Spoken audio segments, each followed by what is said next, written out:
Welcome once again to Everyday Holiness, a Faith ND podcast brought to you by the Notre Dame Alumni Association. This is again your host, Dan Allen, Associate Director of Spirituality and Service, and I'm glad to have you with us today, whether it's your first time or you've listened to this podcast for a long time. I'm excited to welcome today Deacon Kevin Conneely. Deacon Kevin is a 1985 graduate of Notre Dame with a BA in philosophy. He's a retired attorney, but he's still staying busy. He is a deacon at the parish of the Annunciation in Minneapolis, and then he works in clergy services as the director of diaconate ministry for the Archdiocese of St. Paul, Minneapolis. So Deacon Kevin, welcome to the podcast. Thanks very much, Dan.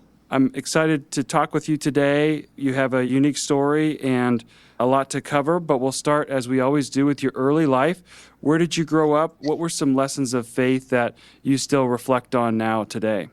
Thanks. So I grew up in Illinois in the northwest corner, kind of out by past Rockford, and in a small town called Sterling, Illinois. And I grew up in a family of 6 kids, 3 brothers and 2 sisters, and I'm 5th of 6. Okay. So because the family was kind of spread out, there was a time when it was just the 3 youngest brothers. So I like to say I've been a middle child, an oldest child, and an only child, because there's all the experiences. Yeah, there's 5 years between my older brother and my younger brother and me. So I see. But grew up in a very traditional Catholic family, and my mom and dad were faithful churchgoers and passed on the faith to us.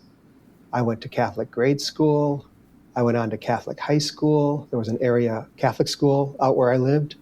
And so up until the time I was, 17, I was always in Catholic school. So very well grounded in the faith. And as you think about people who were examples in your young life and your own discernment, were there people who stuck out to you as really models of faith and people that you looked up to? Well, certainly my mom and dad. My father was in the Second World War, and I think that really shaped his life, like so many veterans. Sure. The things he saw and had to do. When he came back, he just really had a deep faith life. And he was very quiet about it, but it was always there. And then our mom was our first formator. She was the one who taught us the faith and the importance of the sacraments, and faithfully drove us, whether it was summer or winter, if it was our week to serve at the parish as altar servers, she made sure we got there. So she was just always very diligent and also very quiet. And I think the image that I have that I just love is they always got down on their knees before bed and prayed. They didn't sit in a chair and they didn't just sit up in bed. They got down on their knees on the bedside. That's a strong image I have of them praying together. So they really were the first formators in the faith. And then I would say the teachers that I had through grade school and high school as well, who were very approachable and whose own enthusiasm for their Catholic faith related pretty well, especially in those difficult junior high and high school years when we think we know everything. Right. I've got some teenagers myself. I don't know what you're talking about there. Yep, exactly. So you're a deacon now. Did you think about priesthood or religious life as a young man, or how did that play to you as a young teenager? There was always, vocations were always encouraged, but no one ever took me aside and said, Kevin, I think you should be a priest. And so you kind of have the general idea of it, wondering how some of the priests that you met, got to their vocation. But I never really had that urge to say, oh, I'm thinking about seminary or I want to go explore it further. I just never felt that tug. Yeah. Good. Yeah, well, each story is unique in that way. So, and sometimes those calls come later in life in different ways and are integrated with other callings you received. As it related to your own gifts and thinking about college and landing on Notre Dame, what was that like as you figured that out? Well, I should probably tell you that something happened before Notre Dame that was important in my life, and it was an urge I had to be a foreign exchange student. And of course, nowadays, it would be odd if you didn't go away and study for a semester or a year somewhere in American colleges. It seems like everybody does that study abroad. But in 1979 and 80, it wasn't as, prevalent or popular. So when I came home and told my parents that I wanted to be a Rotary Exchange student as a junior in high school, it was a tough sell, I'm just going to say. But they were supportive, and they said, okay, if you want to do it. So what it took was I had to graduate high school then in 3 years. So I really had a busy junior year and went away. And the program I was in with Rotary, you don't pick your country, you express some choices. And I got sent to Australia, Wow. which for my parents was a hard pill to swallow, I think. I think they were hoping maybe it would be somewhere like France or Germany where they might go and visit. But I did. I got on the plane at age 17, and I spent a year in Australia. And that was a very formative year on many levels, personal, cultural, and also spiritual too, because I was there without my Catholic, safety net. I wasn't at that Catholic high school. I wasn't with all my Catholic friends. And so Australia was a challenge for me to say, okay, do you really have your own faith life and not just something that's part of your culture back home? And then 2 other things happened while I was there. So this is 80 and 81. Toward the end of the time there, that's when someone shot President Reagan. And then 2 months later, someone shot Pope John Paul II. Right. And as the only American and one of the few Catholics that my Australian friends knew, I was suddenly the representative and spokesman for everything about those 2 situations. And it really made me learn to defend in a logical and also caring way why I believe what I believe and what I thought about being an American, because they didn't really have a good image of America from the 1970s and 80s TV shows that we exported to Australia. So that was a challenge for me. So even before I got to ND, I felt like I was in an advocate's role for both our way of life and also my Catholic faith. And did that affect your decision to apply to and come to Notre Dame?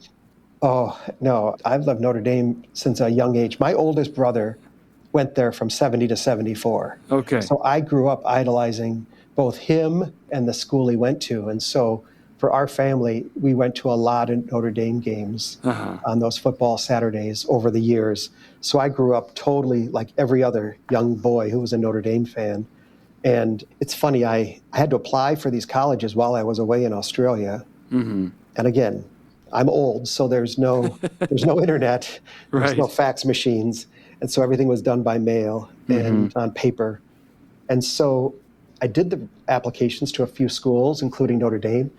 And the only thing I heard back from my parents, the only telegram I got all year while I was in Australia was a telegram accepted at ND in about March or April. And I was like, okay, I guess I'm going to Notre Dame. Wow. But I was so excited. I was so excited to come home and know that I could go to the school that I'd always loved. Yeah. And sometimes I've asked people before when they have a history of Notre Dame, there's the perception of it, and then there's the reality as you experienced it. So what was it like being in the student body and going to games and all those other things as a student?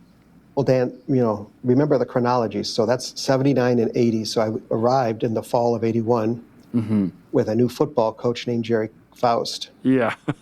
And so our class, our 4 years at Notre Dame were not full of a lot of victories or great memories from the football. Yeah, a lot of adversity. Yeah. A lot of adversity, a lot of unmet expectations, whatever you want to call it. But what it did is it really opened up for me then the rest of the university and made me think, okay, well, what else is there if it's not just Notre Dame football? And I really learned so much about what Notre Dame had to offer back then with the arts, with campus talks, with campus ministry. I was in the government, so I was the president of my hall one year. So I really got to learn a lot about Notre Dame and what it does to form the whole person besides just the football fan. And that was really helpful to me. And if I'll mention one thing that was the capstone of that, learning so much more about faith at Notre Dame, is that because I went away to Australia, I did not get confirmed. In our diocese at that time, you were getting confirmed as juniors in high school. Okay. So I went, 5 years or so as an unconfirmed young person. And I just decided in the fall of my senior year to go to campus ministry. And they said, yeah, we've got a class. So I ended up going through class to become preparation to be confirmed with all these other really cool people from around campus. Some were visiting professors, some were dining hall workers, some were coming into the church completely for the first time, getting baptized. And that was a really great journey for me to be on. And really, a high point for me was to be confirmed in Sacred Heart Basilica. That was really something. Yeah, there is something about, what was the RCIA, now the OCIA, whatever journey people are on in terms of their sacraments and things. But there's just something about, it's just such a shot in the arm to see other people going through their own faith journeys and hearing some of the stories there. So was that, you talked about in Australia really having to defend sometimes and be an apologist or explain your faith to others. What was it like to hear some of the other stories of people who, on their own or with God's grace, but independently from you, were coming to some of these same conclusions about wanting to deepen their life in Christ? Well, it's really beautiful from that perspective that I was then able to see people who were questioning and on sort of a quest. And their questions weren't judgy. Maybe some of my Australian friends had more judgy kinds of political questions back in the day. But these people were searching in my confirmation class. And I just respected them so much for trying to understand. And they taught me a lot, actually, about fundamental things in the faith and how to look at them. Because I wasn't the teacher, of course. I was just accompanying them. But I could see in their eyes, oh, I get it now. This makes sense to me about the sacramental life of the church, or why we honor Mary the way we do, or whatever the issue is. It was really edifying for me and made me realize, never forget the basics, Kevin. Always go back to the basics of our faith because they matter. Yeah, absolutely. And sometimes maybe for you, it was your intention certainly to come to Notre Dame, but often you get to the end of that journey as a student and there's some really big decisions to make. Was that a challenging time for you as you thought about what's next, or did you have a pretty clear idea of where God was calling you and where your gifts were going to be best used? I was pretty clear throughout my young life that I wanted to be an attorney. And I had a couple of examples of people in my hometown who were attorneys who I really admired. So they were kind of the walking billboards for that idea. And this is a complete aside, but when you live in Illinois, February 12th is an important day. So I was actually born on Lincoln's birthday. Oh, sure. So I'm not going to say that was like a sign, but it was helpful for me to have that great admiration for Abraham Lincoln, too, as an attorney before he was president. And I also never had to go to school on my birthday, which was really cool. Right. So that's a bonus right there. But because I knew I wanted to go to law school, it freed me up to study undergrad what I wanted to study. And that part of it was helpful. I didn't have where am I going to live or what job am I going to get, because I knew I was going off to law school after that. Okay. As it related to getting into law school and deciding where, was that also pretty clear, or what was that like, the process of applying and then attending law school? It was a good process because we always, as young people, want to strive. We always want to grab the next brass ring, and we want to say, oh, I got into this school, or I'm going to go to this prestigious program, or whatever it is. But for me, it was very easy. At that time, the University of Illinois Law School was a top 20 school. It's fallen a little bit with the competition, but and it was in-state, and so I could get in-state tuition, and so it was really hard to beat that out. And so that was where I chose to go instead of maybe to one of the coasts again.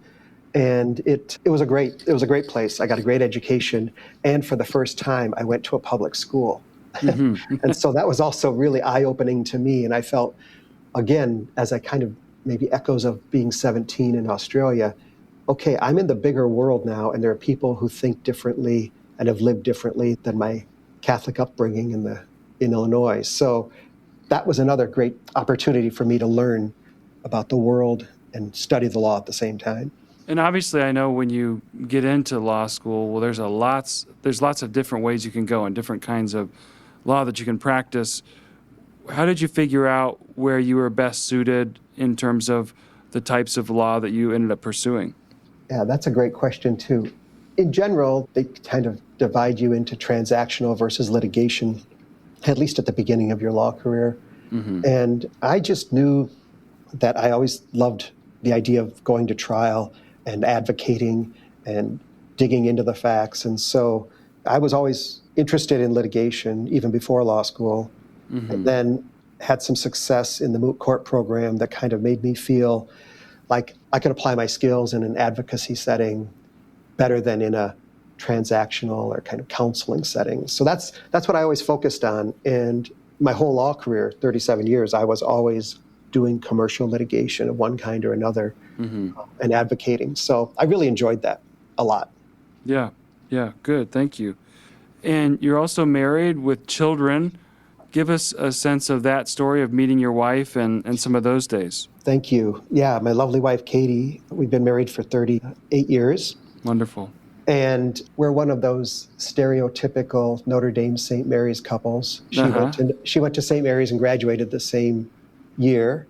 And there's a meet cute story about being in senior bar the first day of senior year. And that's how we met. We met the very first day in senior bar.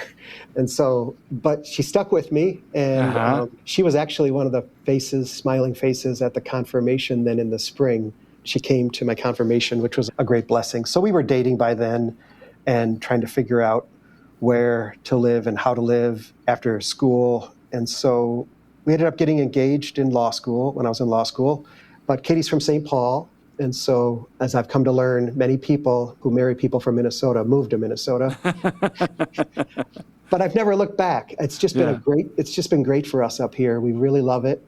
We have two beautiful daughters. We have a daughter who's 37, Sheila, and a daughter who's 34, Nora.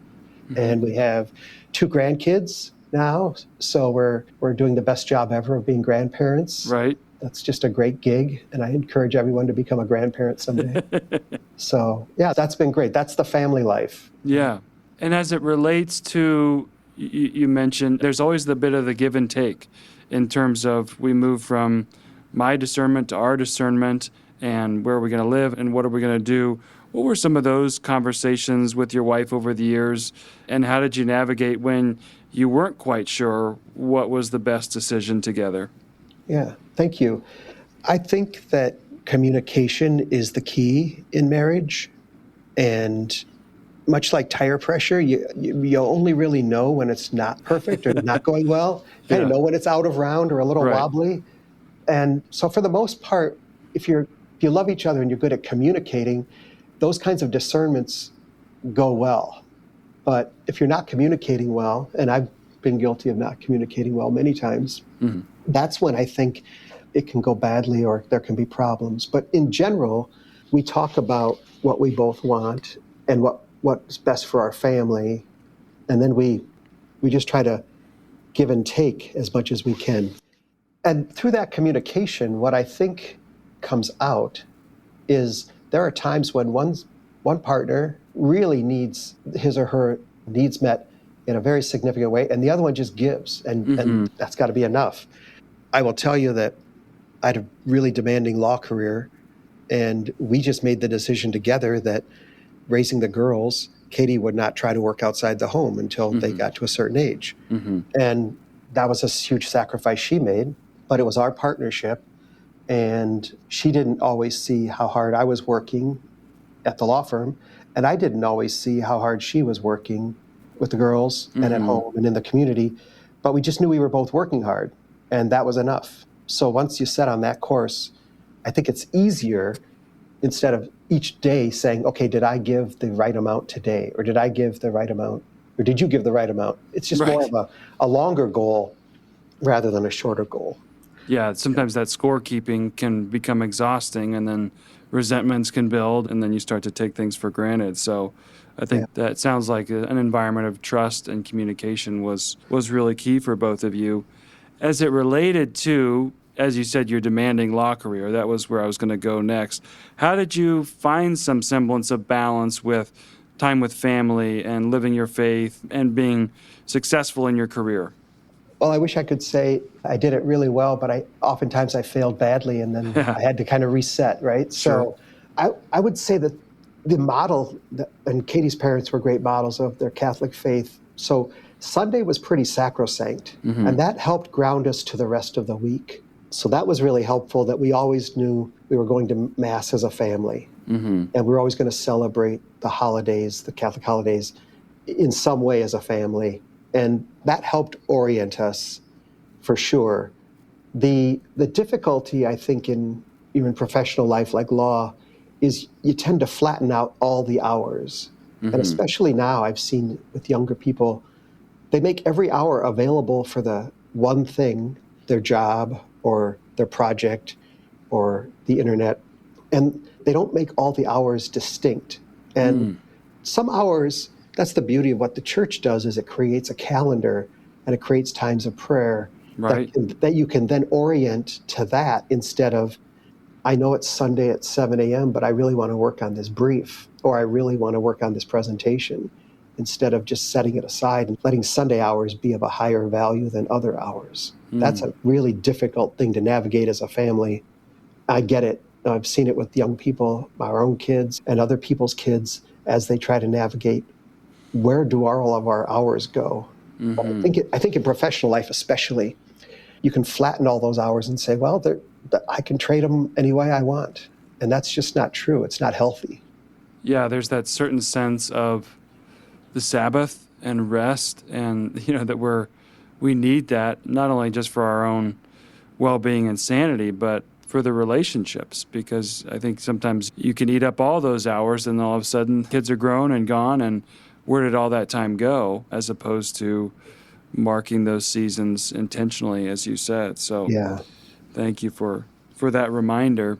As life kind of continued and your daughters got older, did that change for you in terms of thinking about your next phase, or what else you were going to do as your daughters maybe needed you day to day less and less? Definitely. Some people ask people who are ordained, well, tell us about your vocation story, or tell us about your call, and maybe we'll talk a little bit about that. Sure. But I was a successful partner in a big law firm, and I got caught up and attached to that in a big way. And it wasn't until I was about maybe 40 or 42 that I started to, scales fell from my eyes a little bit about what are these goods that I'm pursuing, really. And at the same time, I got asked by our then pastor, who's now a retired bishop, if I would come and be on the board of the local seminary, the St. Paul Seminary, which I took as a flattering request, and I was happy to do it. The only two limitations were I didn't know what the seminary did, and I didn't know exactly where it was. So Yeah. I really, it was, to me, priests get made and nobody really knows how. Right, yeah. And so, but that was really a great reinvigoration of, just the same way in that confirmation class where I was getting back to basics. So I joined the board, and I had a huge learning curve, but I was in there with bishops from around different dioceses who send their guys to the seminary. I was in there with Catholic leaders, and I was in there to see that the seminary wasn't just a priest-making place, but the seminary, because it's connected with the University of St. Thomas, also has the graduate degrees for lay people in master's classes and pastoral studies.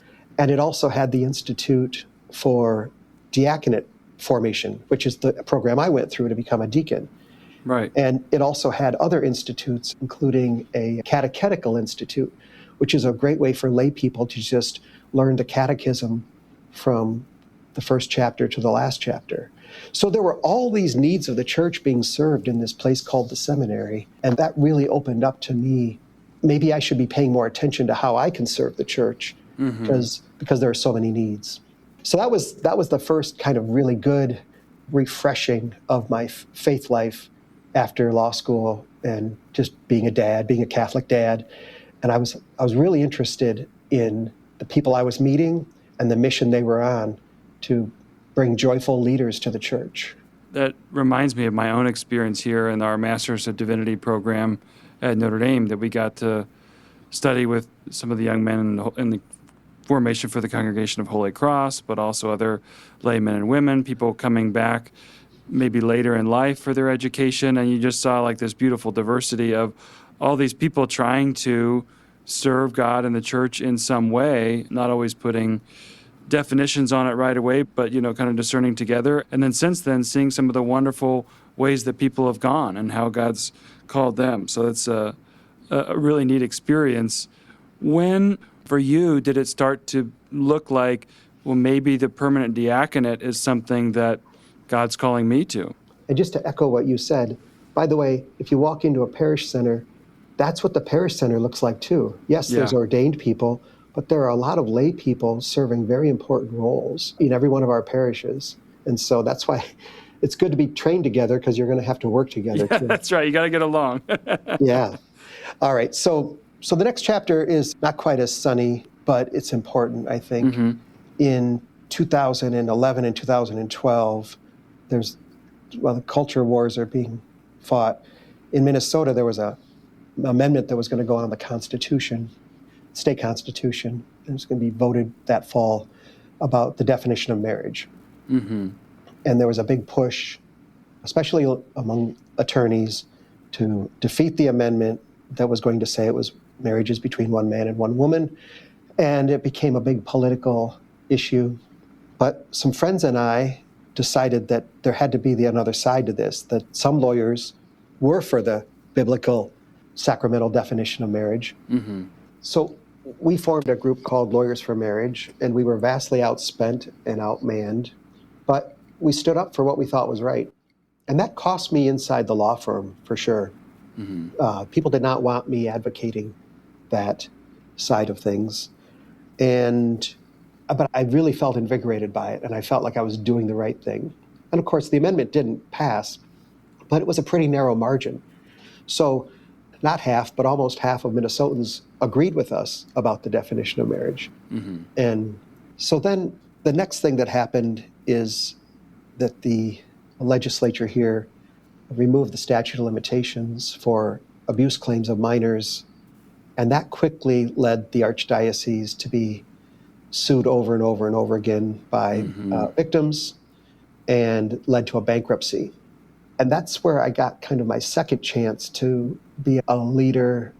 And I was asked by the Archbishop at the time to take on a review board and chair a review board where we were tasked with going through all the cases and all the claims.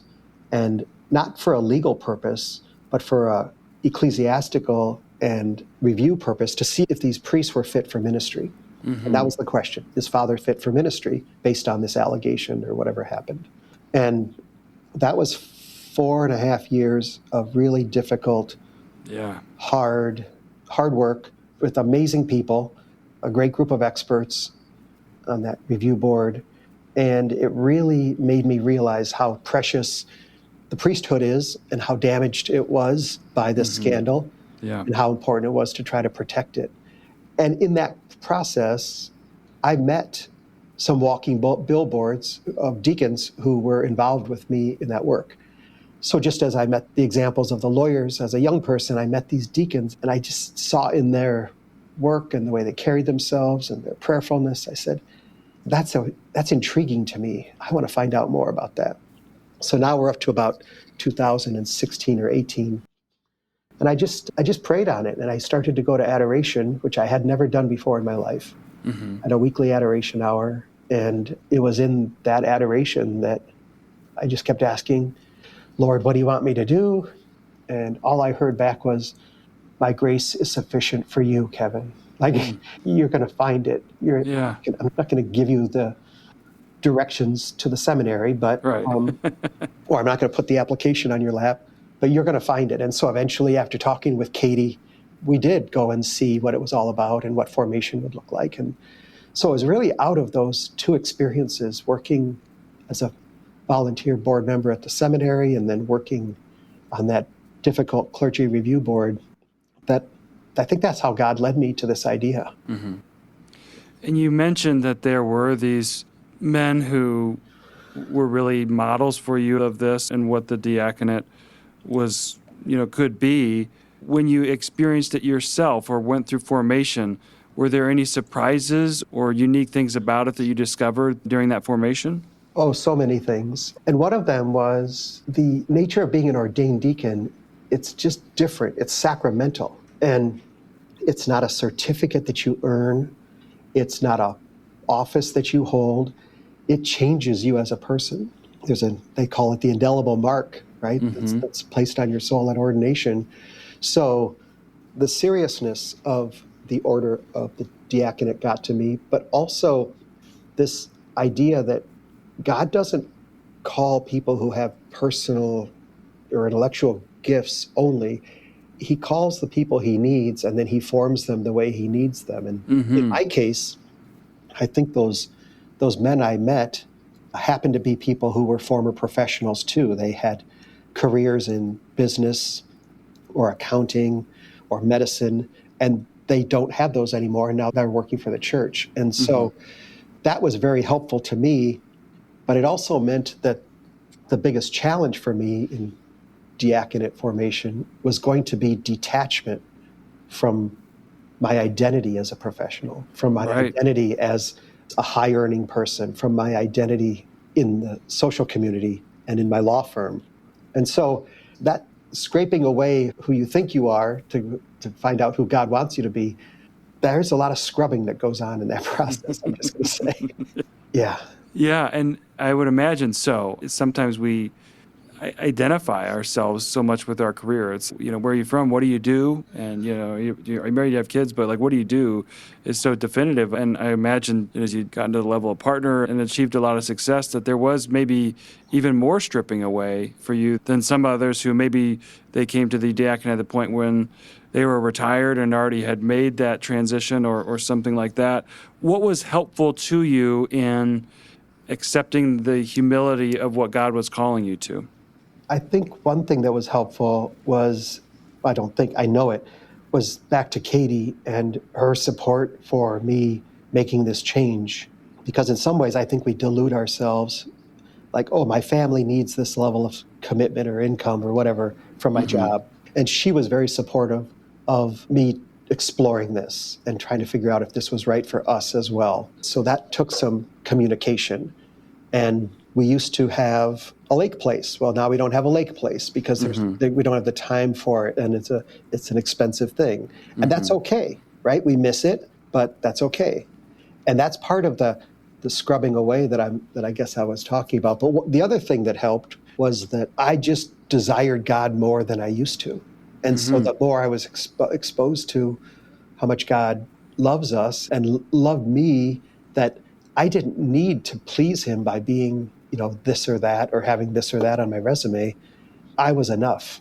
So in the same way he was saying, my grace is sufficient for you, I had to say, well, I guess then who I am right now is enough.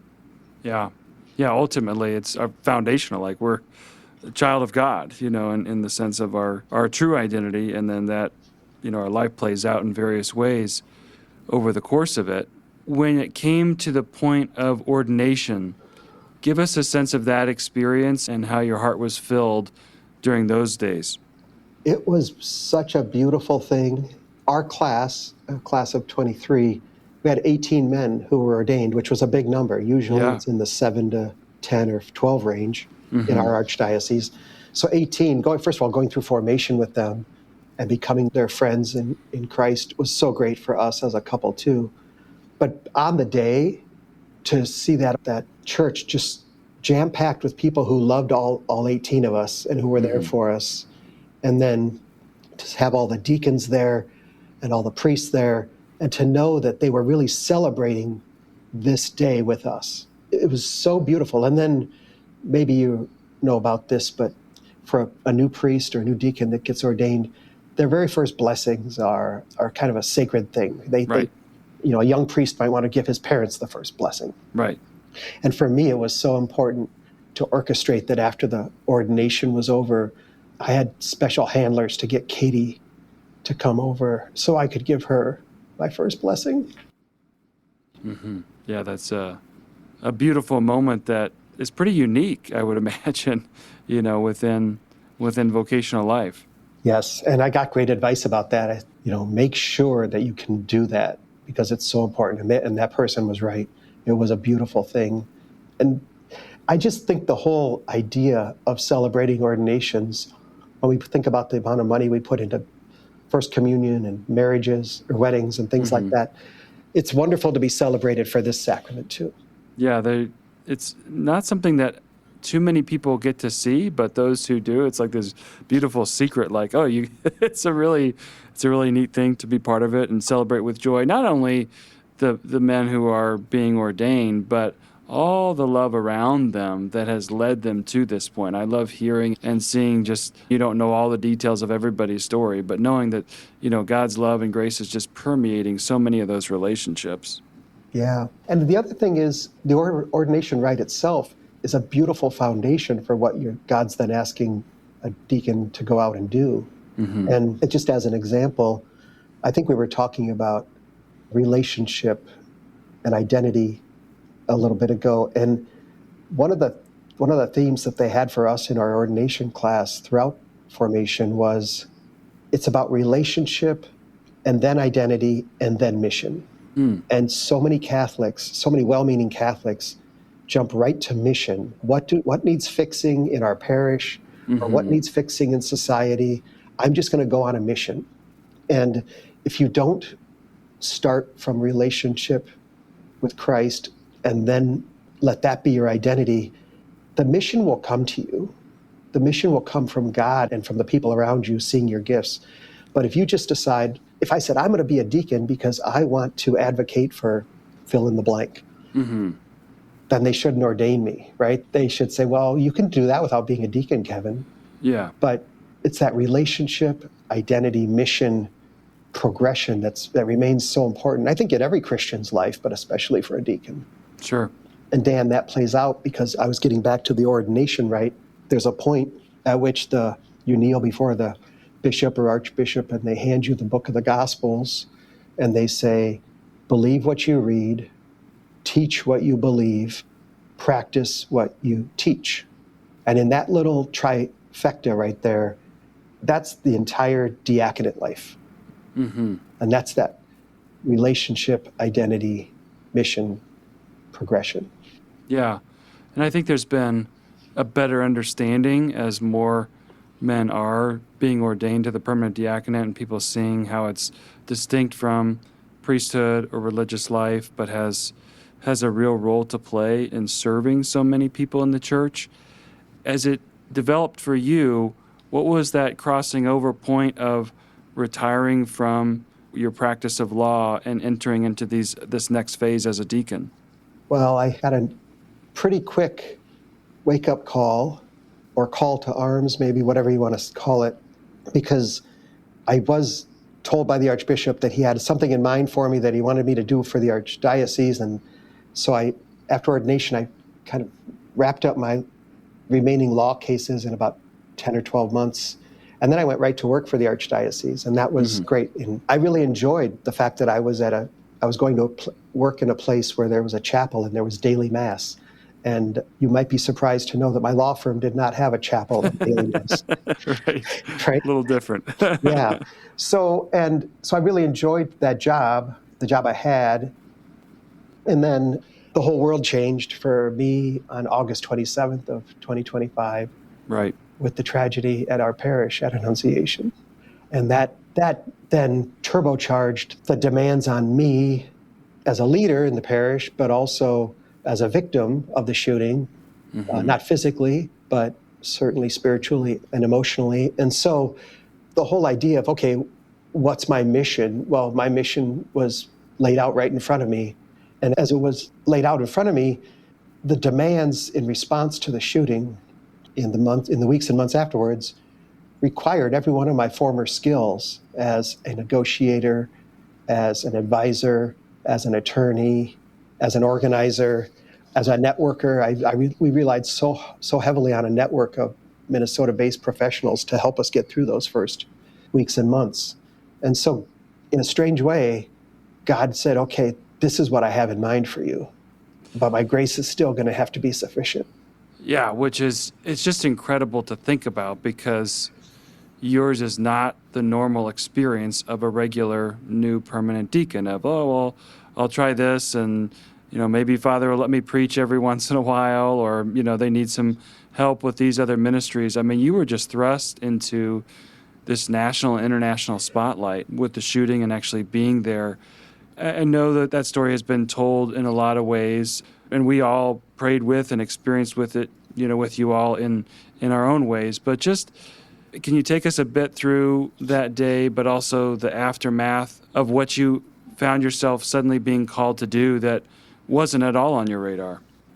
Sure. I just want to say at the outset, I'm so grateful for Notre Dame Magazine to have published that article, that beautiful article by Michelle Krupa, because giving the interview for that allowed me to not have to rehearse it all the time with people. Right. I can just say, oh, you know what? Let me shoot you a link to this beautiful article, because it really does tell the story. It does, wonderful. So I'm really appreciative for that, and I would refer anyone to that article for more on the day, at least the Notre Dame connection and my own connection. But just a couple of maybe points that I'll highlight for this discussion as it relates to holiness. The shooting happened at the first school mass of the year, and the bullets came in from outside through the stained glass windows. And so as I've reflected more about this, it was an attack. People call it a church shooting and call it a school shooting, but it was an attack on the Eucharist itself. It was an attack by Satan through this troubled young person on the Eucharist itself. And the reason I say that is because the lingering effects is that the results of the shooting are having a divisive effect, or trying to have a divisive effect, in our parish as far as how can we get our families to come back into the church. So Satan has somehow made them afraid of the place where we should go and meet Jesus. Right. And that's the truly, apart from the death and injury that happened on the day, that's another diabolical aspect of this. And so this attack on the Mass is one that it's going to take a long time to heal from and work to help. So that's one piece that I want to make sure that I share with you, is to drive someone away from something they should really love and rely upon is an especially egregious form of evil. And so we still have difficulties, of course, with the school, although we have great examples of perseverance and fortitude and love and generosity and all that stuff that comes out of tragedy. The second thing I wanted to say was that, while it may sound strange, the gift of humility is also very, very important. When you've been injured as a community or individually, it takes some humility to say, I'm hurting, we need help, and we're going to put ourselves in your hands. And in my law career, we would hire expert witnesses to explain to a judge or a jury what we thought was the situation. And we would kind of help them. And the other side would get their own experts, and that was okay. That was the system. But literally in the hours and days and weeks after the shooting, we at Annunciation had to put ourselves in experts' hands and say, just help us, whether they were medical, whether they were counselors, law enforcement, spiritual people, the Archdiocese itself. So many of my coworkers came to Annunciation and camped out there and applied their own expertise to the problem, whether it was communications and PR or the Office of Schools. All these people brought their expertise out of love to this tragedy, and we just had to accept it all in humility and not act like we're okay, we don't need any help. So that sense of humility really, really came through, and it's going to stay with me for a long time. I used to think I knew a lot about the world, but I have to rely on experts a lot more than I ever used to. So those are two things. And I guess a third thing is that after a tragedy, and of course, we can't bring back Harper and Fletcher. We can't undo the trauma that was created. But the response of the community and what I call the shards of light that have come out from that tragedy, and whether it's the nightly rosary vigil outside the church until the last student was released from the hospital, or whether it was some act of great generosity that came in that's giving us the financial resources to help heal and hope in the future. But even in my own situation, when the shooting happened, we had one server on the altar, an 8th grader named Tommy. And I just grabbed Tommy and I kind of took him right into the sacristy and put him down on the ground. And I said, stay here until I get back. I'm coming back for you. And Tommy, about 3 or 4 weeks after the shooting, came up and asked me if I'd be his confirmation sponsor. And so we were bound together in that moment of tragedy, but now our lives are going to be together for the rest of his life. Tommy and I are going to be friends in Christ for the rest of his life. And that's a beautiful thing. Yeah, it's stunning. It's coming in some sense. We have hope in it because of the cross. Right. Because out of the unthinkable of Jesus' death on the cross comes this ultimate gift of salvation. So you have hope that it's coming when there are other tragedies. You would never wish for them to happen, but God is still good. God is consistent in the sense of he brings sometimes beauty out of such darkness. And I'm sure that's just one of many examples for you. As it relates to your own vocation as deacon for the parish and what else you're doing for the families, the schools, the diocese, where have you found those moments of grace or this sense of God is calling you to do something in a way that maybe you wouldn't have anticipated before? So many ways. Just a couple that I'll mention. And again, this kind of relates to experts. I was lucky enough, literally on the 28th of August, to be introduced to this young man who was on site.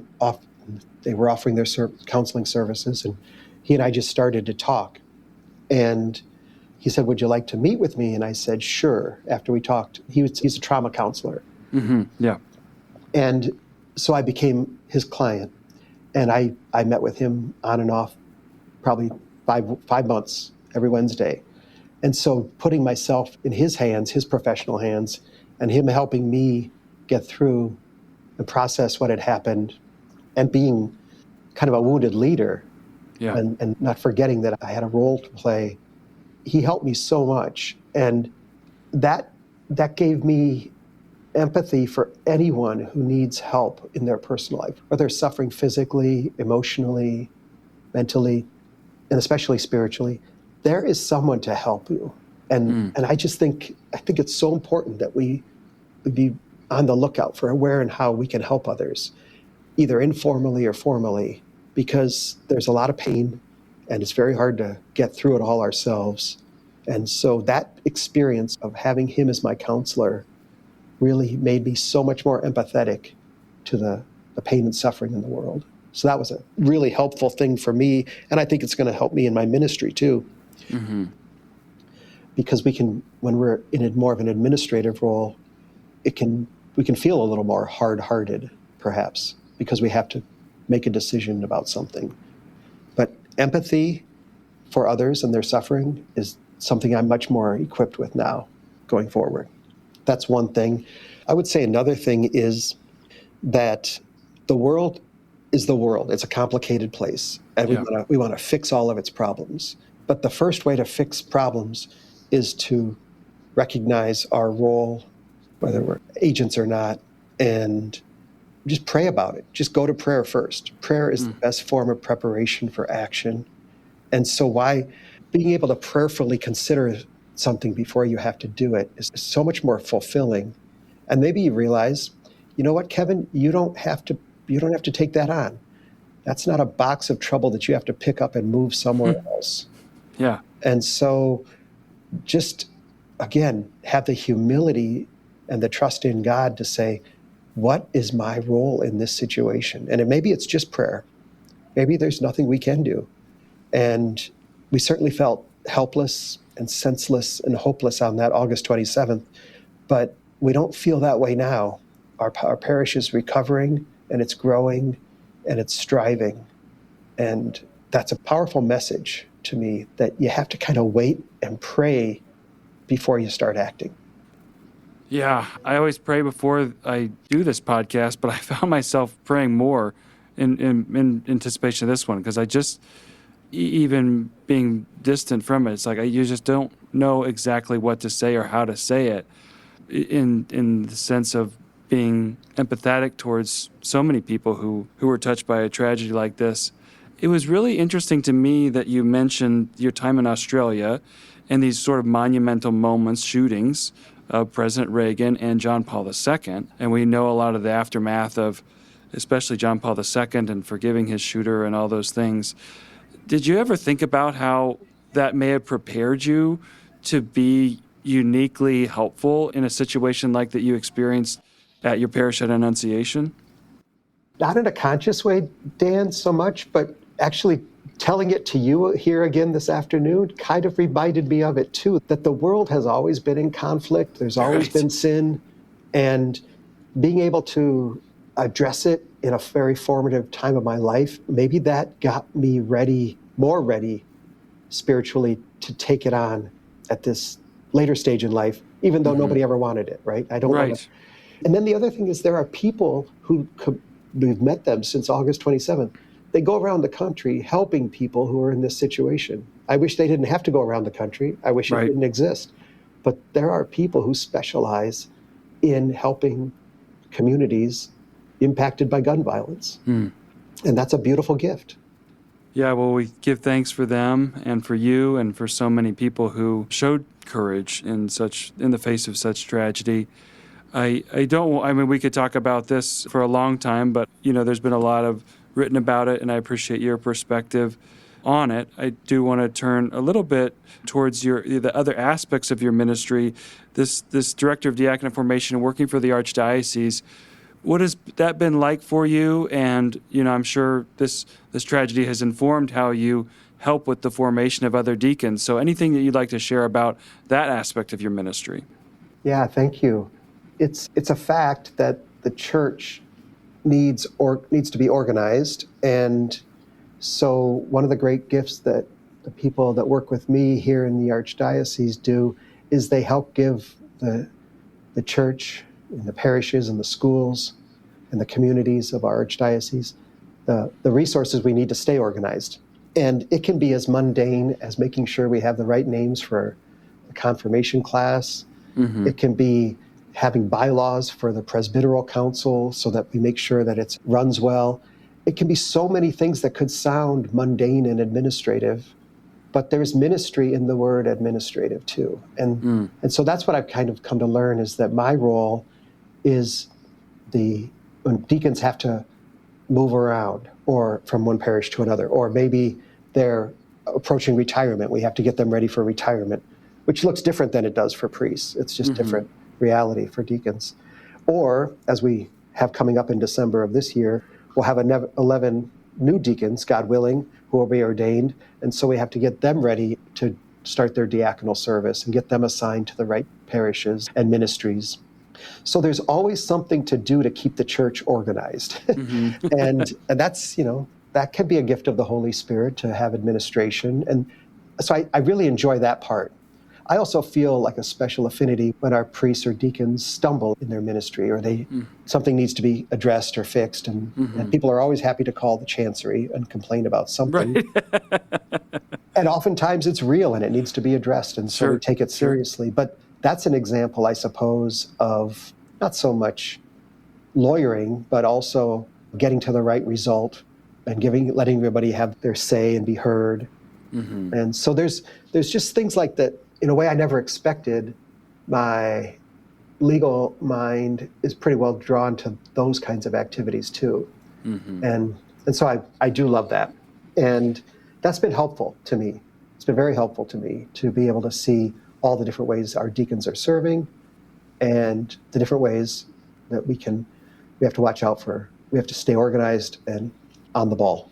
Well, I'm sure that's such a gift, not only to the parishes and ministries and apostolates, but to the whole Archdiocese. I think we know, in the history of the church, there have been times where we've done that better than other times. And there's the obvious sort of well, you see Father up there, he's preaching, he's saying Mass, or he's doing the sacraments, but behind the scenes, there's a lot of other things that go on. And just in terms of training our ordained ministers and lay ministers to do those things well, it allows those more overt moments to happen smoothly and without bitterness in people's hearts as they sit in Mass or whatever the case may be, because it is a well-organized organization and people feel cared for in a lot of ways.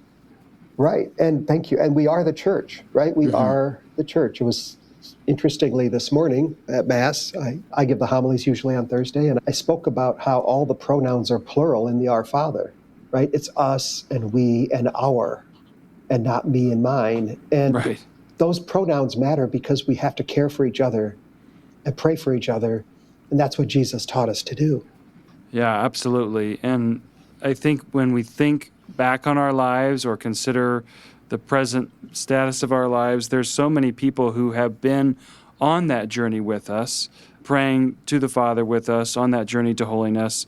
And so as we come to our final chapter here, I'd like to hear about who have been some of the models of holiness for you and have shown you the way of what it means to strive after a holy life. Going back all the way to high school, it was the late 70s, so there weren't a lot of them, but we had School Sisters of Notre Dame in our high school. Mm-hmm.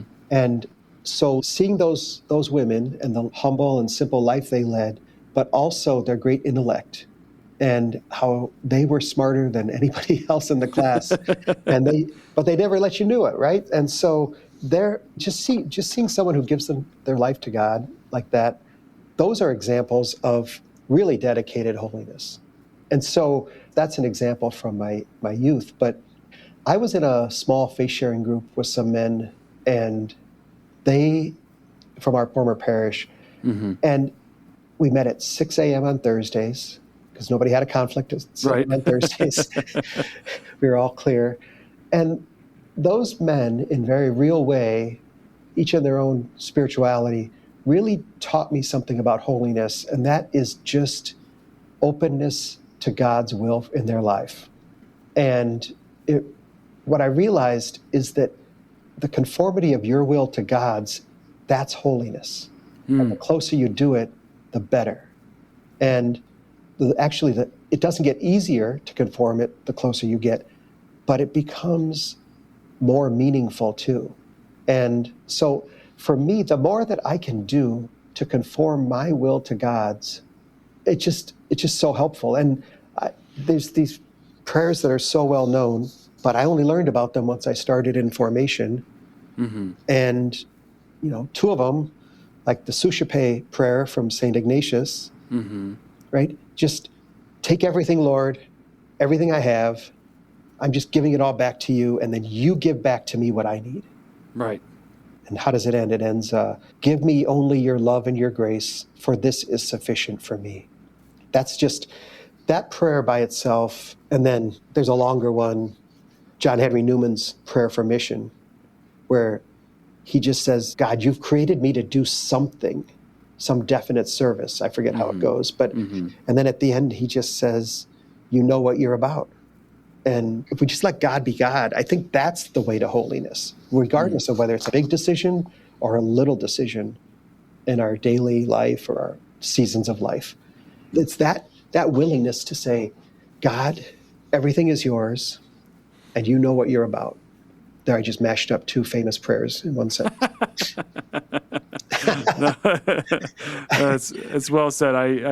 I'm familiar with both of those, and there's some beautiful sentiments there. Last thing I'll ask here then, as it relates to your own life and being a permanent deacon in the Catholic Church and all that, how does the pursuit of holiness look a little bit different now than it did 20 or 30 years ago?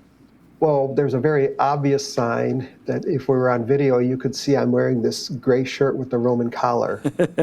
And not all dioceses do that. Our diocese has deacons wear the Roman collar. And just getting ready in the morning and dressing purposefully, that itself is a warm-up for holiness. Like, okay, people are going to see you at the grocery store, driving in traffic, wherever, at the ball game or whatever you happen to be at, especially around the parish. And so that outward sign, the more it reflects an inward sign of what people expect of me in my ordained role and as just role as a Christian.